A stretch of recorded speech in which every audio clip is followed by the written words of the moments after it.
दोस्तों, जिद, जुनून और लगन, ये 3 गुण जिस व्यक्ति में होते हैं वो क्या कुछ नहीं कर सकता, वो कहां से कहां नहीं जा सकता।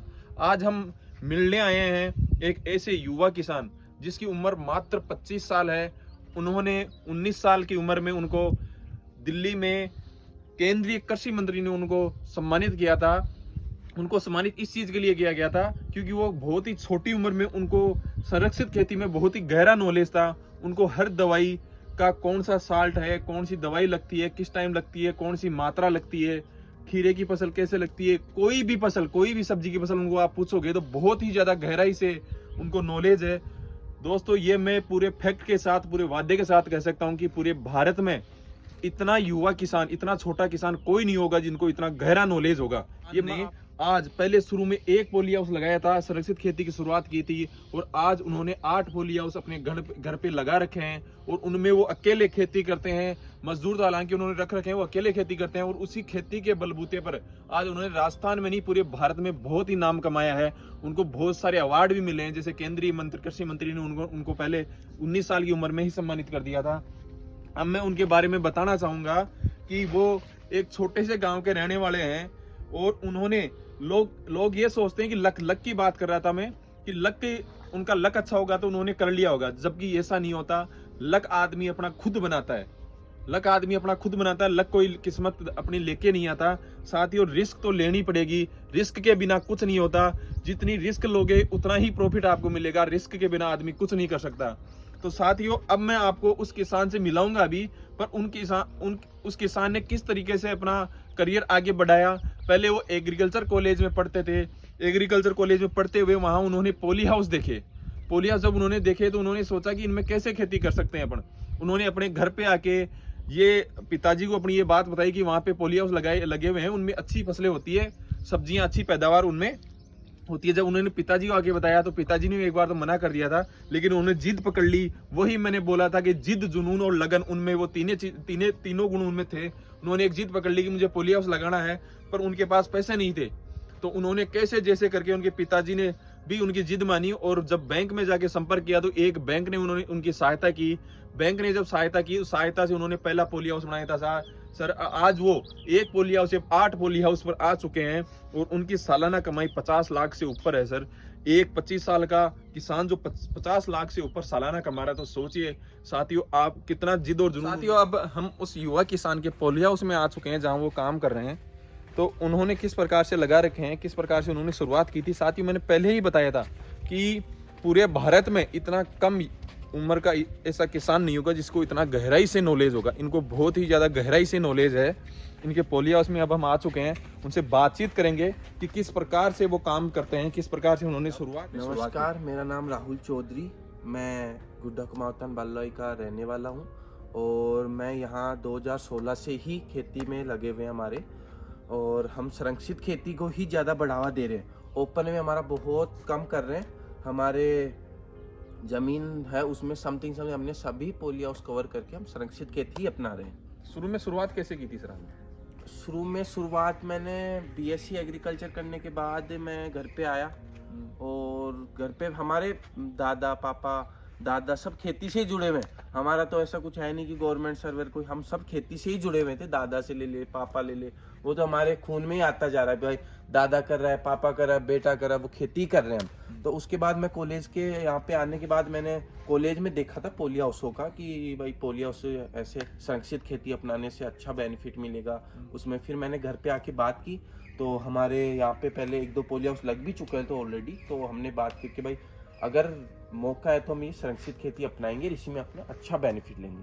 फिर हमने अप्लाई किया था फॉर्म के लिए। फिर 2016 में हमारे पोली हाउस सैंक्शन होके आ चुका था। तो सर, अभी आपने 2016 में पहला पोली हाउस लगाया था, उसमें समस्याएं क्या क्या आई थी? पहले तो सर लोगों को पैसों की समस्या आती है। हाँ, किसी चीज की। तो आपके सर किस प्रकार की समस्या? बहुत बड़ी समस्या थी पैसों की। तो हमारे उस टाइम पे एक पोली हाउस, 1 एकड़ के पोली हाउस के 9 लाख रुपए लगे थे सब्सिडी काट कूट के। तो बहुत बड़ी रकम थी हमारे लिए। लाख रुपए भी बहुत बड़ी रकम थी उस टाइम पे।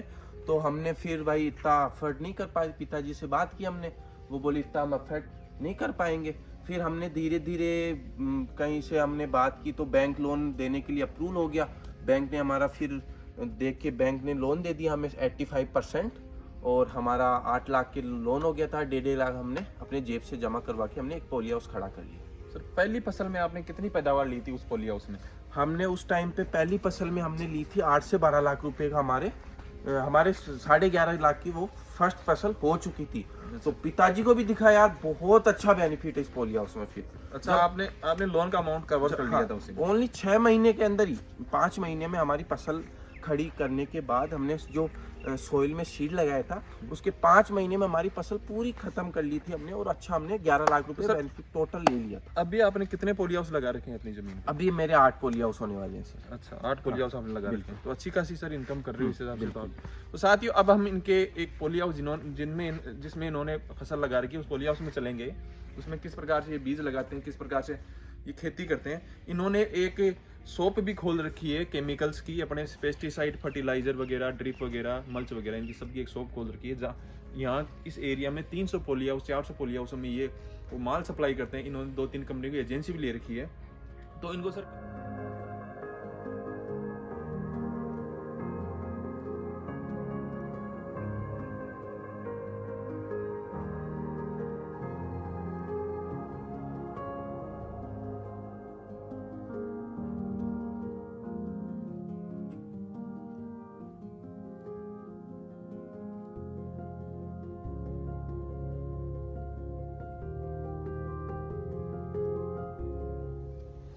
तो साथियों अब हम आ चुके हैं, जो हमारे युवा किसान हैं जिनसे अभी हमने मुलाकात कराई थी, उनके पोली हाउस में आ चुके हैं जहाँ पे इन्होंने खीरे की फसल लगा रखी है। तो इसकी फसल के बारे में एक बार इनसे हम जानकारी लेंगे। तो सर सबसे पहले आपने ये फसल कब लगाई थी? ये हमारी हो गई 55 दिन की फसल हो गई। तो सर ये कब टूटने शुरू हो जाते हैं, फसल कब पैदावार देना शुरू ये होती है? देखो सर्दी में तो ये फसल अपने लेती है 70 दिन ही ले लेती है सर्दी में, 70 टेम्परेचर डाउन की वजह बिल्कुल से। सर। और अगर अपन हाई टेम्परेचर की बात करें तो ये 35 या 40 दिन में अपनी फसल हार्वेस्टिंग के लिए तैयार हो जाती है। 35-40 दिन में तैयार हो जाती है सर, बहुत जल्दी हो जाती है। एक सर इसमें आपने जो फसल लगा रखी है, एक तो कौन सी वैरायटी आपने ये बीज जो बोर का है, कौन सी वैरायटी है लगा रखी है आपने? आज ये वैरायटी की बात करें तो आज हर कंपनी का सीड अवेलेबल हो रहा है मार्केट में। हर कंपनी अपना मार्केट में सीड लेके आ रही है। बट अगर अपन बात करें बेस्ट क्वालिटी के बीज की तो रिजवान, सैमिनीज, अपनी ननम्स की अभी वैरायटी अच्छी आ रही है। अभी सिजेंटा ने भी कुछ कुकुम्बर के सीड लाई है। तो सर इसमें कितने बीज लगते हैं? एक पोली हाउस 4000 वर्ग मीटर का जैसे पोली हाउस है 1 एकड़ का, उसमें कितने बीज लगते हैं और कितना खर्चा आता है उन बीजों में? 1 एकड़ में पोली हाउस में लगते हैं 8000 बीज के समथिंग लगते हैं, और एक बीज की कॉस्ट हमारे 5 रुपए से लेके 9 रुपए तक रहती है। अच्छा, 5 से 9 रुपए वैरायटी के हिसाब से अलग अलग 8000 बीज लगते हैं। बिल्कुल